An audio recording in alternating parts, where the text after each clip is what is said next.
The fact that this suspected chemical attacker, Abdul Ezedi, is still out there. He's still, Lord only knows where. Yesterday there was conversations from the Met Police that perhaps he might have ended up in the River Thames. What that tells me is, quite frankly, they have absolutely no idea where on earth he is. We've just been hearing that one of the last sightings was Vauxhall Bridge. Now, if you're not familiar with Vauxhall Bridge in London, long story short, almost at the end of it, like pretty much literally not far off the side, you've got MI6. And I mean, if we can't track this fella when you're literally meandering past one of the highest security establishments in this country, then what hope have we got? Yeah, it's pretty shocking from the Met. I think there was a comment yesterday along the lines of he could be north, south, east or west, which doesn't exactly narrow down the search field. I mean, the whole argument around basically turning the streets of London into a mini kind of surveillance state was to be able to tackle precisely this kind of situation. So I'm genuinely quite shocked that it hasn't been found yet, especially considering the massive injury to his face. It just raises so many questions. It is. And people say, oh, Michelle, don't bash the police and the police have a hard enough job. And I agree with that, because I do try my absolute best, actually, to give praise where it is due to the police. But on this one, they took such a long time to even release an image or a description of this fella that I kind of think, well, if you'd have done that perhaps sooner, you might not be in this position now where you're offering taxpayers' money as rewards to try and track him down. Yeah, it's possible. I mean, I suppose you say, how is he still out there? I mean, he might be dead, right? That would be one reason why he hasn't. I wouldn't mind if he was, quite frankly. But, yeah, I mean, with this many CCTV cameras in the capital city, you would have thought that they would have found him by now. But at the same time, if you're thinking on a historical perspective, the expectation we have that anyone who commits a crime will instantly be found is, we are potentially being a bit unfair on the cops there. It's not usual. But he's not even disguising himself. Right, when people talk about a north-south divide, right, and people say, well, what do we mean? You can tell that this is in London because there is this guy meandering around literally with half of his face hanging off. And in supermarkets, etc., nobody even does a double take. If that was a Tesco up north, I'm absolutely sure that people would be looking at him, trying to engage, find out what's going on. On the screen, by the way, you've got the pizza place. Apparently he used to work there or something. That's what I think there's been a warrant out and a search of that place. But anyway, I interrupted. Sorry, Michael. I mean, the other thing was that everyone was told not to approach him, right? So I suppose, did that mean that when the police got a tip-off, it was always just that little bit too late or something? I don't know. Well, yeah, but, I mean, I remember this when it happened. I remember very well. It was about 7:30 or so on the night, wasn't it? And I'm sure the descriptive information didn't come out until about 1:30, 2 o'clock the next day. And they were saying, has anyone got a Ring doorbell, if you've seen anything? Well, what if I don't know what I'm looking for other than a vague description of a man? Well, what is it you think I'm going to look for, especially at the end of Clapham Common, which, if you're not familiar with Clapham Common, it's basically like a massive green park, and it's absolutely packed full of runners. Anyway, I think the police have got serious questions to answer, and of course I do need to point out a note to the victims. The mum, the lady there, she still is not in a fit position even to talk to the police properly. She's under sedation, and that we know, of course, now that she has got life-changing injuries. My heart and everyone else's heart, of course, goes out to the mum and those two little girls affected. And wherever this fella is, if anyone's harbouring him, do you think anyone's harbouring him? I have absolutely no idea whatsoever. But, yeah, I mean, it would be criminal to harbour him. I mean, if you had been sort of hiding this guy from the cops, then you would also be now a suspect. Well, if you are harbouring him and you happen to be watching me on GBNews, I want to tell you that you are pretty damn disgraceful. Anyone that could even have a nanosecond's thought about sheltering someone that apparently has it in them to do an act like that, or several acts like that, quite frankly, you're lower than low. And I can't tell you what I actually think of you. I get kicked off television, you never see my face again. So how about I move on to a different story?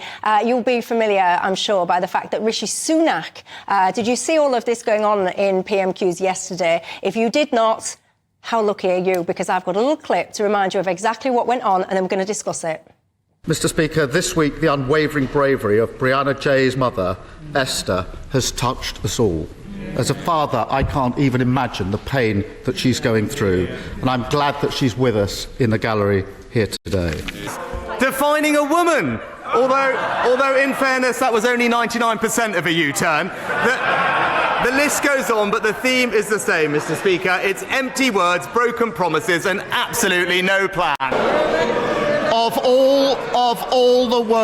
all the weeks to say that, when Brianna's mother is in this chamber, shame, parading as a man of integrity when he's got absolutely no responsibility. Well, I've got to tell you, right off the back of that, there has been an immense pressure campaign aimed at Rishi Sunak everywhere, quite frankly. People have been saying to him it was awful, it was disgraceful. You just heard there Keir Starmer saying, shame on you.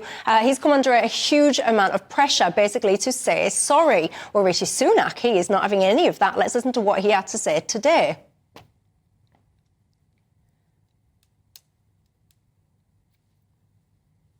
That is not Rishi Sunak, that is Brianna Ghey's father. He was basically calling on Rishi Sunak to apologise. That's what pops up on your screen there. Rishi Sunak responded. Let's listen.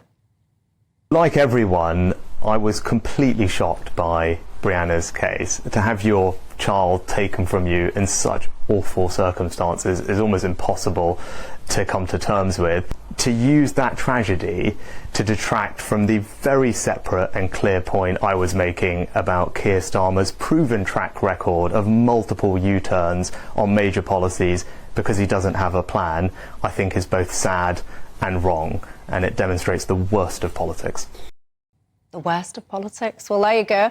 As I said, huge pressure campaign. Brianna Ghey's dad there saying it was about dehumanising language and all the rest of it. Where are you on it, Matthew? Look, I don't think there's a justification for Rishi to apologise. It's quite a standard attack line that he's used across a whole bunch of different question times. It obviously had nothing whatsoever to do with Brianna. And apologising now would be effectively saying that he doesn't stand by the underlying point, which is whether or not Keir has this tendency to do U-turns on this question of the way he talks about trans people. Now, undoubtedly, from a political perspective, it wasn't the wisest comment to make at the wisest time and shows some level of poor judgment on the Prime Minister's part.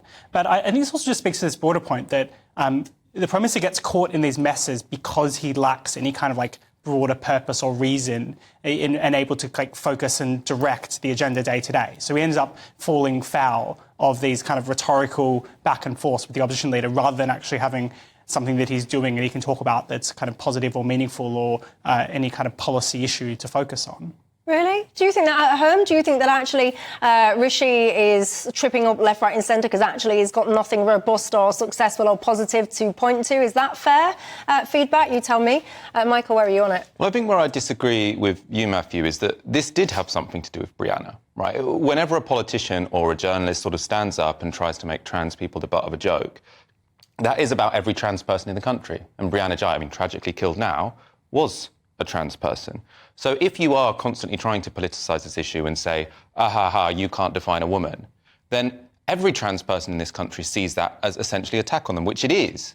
And I suppose I was interested to discuss this topic with you because we discuss this topic often in relation to, say, a trans person who's maybe gone to prison or committed a crime, who's very unsympathetic. And in this context where we're talking about Brianna Ghey, and I think everyone will agree, a very sympathetic person who had a tragic fate. Is it fair to sort of say, is she a woman? Is she a man? Where would you stand on that? Well, where I would stand is not to get involved. A child has been murdered. And what I think is absolutely damn disgusting that's happening in this society is that child's murder has been weaponised for political gain. And what you're trying to do with me, and it's not going to happen, I'm afraid, you're trying to get me to say, do I think that child was a boy or do I think that child was a girl? Well, what I actually think is that is a child that's been horrifically murdered. And you know what? I just want to let that child lie. It's not for me to start attempting to say what that child was or wasn't. So I'm not going to get involved in that dialogue. So this idea as well, I think this idea that this is being sort of politically exploited.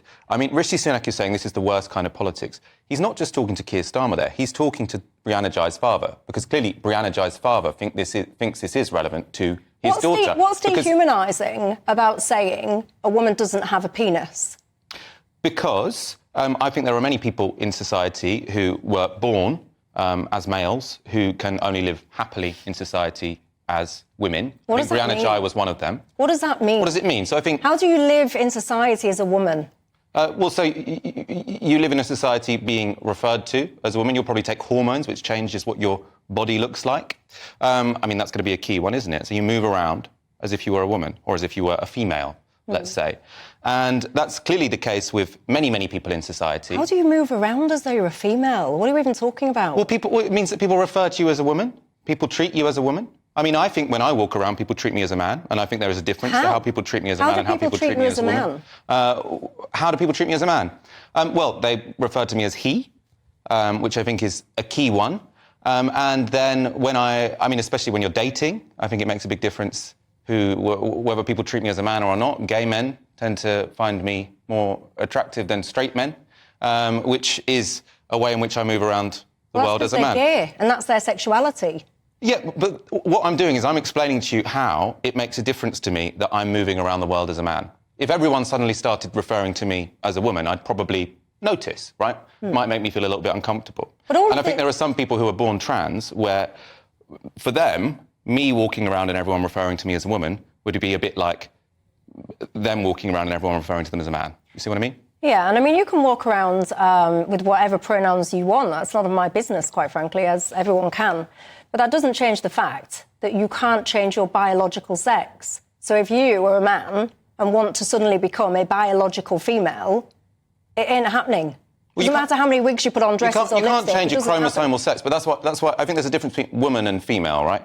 And I suppose we can talk about this concretely as well. And, I don't want to make this about a particular child who was murdered, but let's say there are many children around the country who are like Brianna Ghey, who feel very deeply that they are a woman even though they were born as a male. Well, they won't feel like they're a woman if they're a child. They're not a woman if they're a child. Or a girl, right? A child. And then many of them will grow up to believe or to feel deeply that they are a woman. And they will look like women, they'll have hormones, their bodies will change, their voices will change. Well, I hope not. I hope we're not pumping these children full of... And I mean, actually, I might need to take a break in a second. I'll come back to this because there is something happened in society, and I can't quite put my finger on what it is. But there is this notion now that a man can become a woman biologically and vice versa. And if you don't adhere to that, and if you don't wholeheartedly believe that, then you are abused. You're called every name under the sun. You have pressure campaigns like what, for example, Rishi just experienced there when he pointed out a simple fact that women don't have penises. And I think it's absolutely absurd. So let's explore it in a second, because I know you want to come back on me and I shall let you. Let's come back in 2 minutes. Give me your thoughts on this, particularly whether or not you think that Rishi Sunak was right or not to say that he won't apologise. You tell me.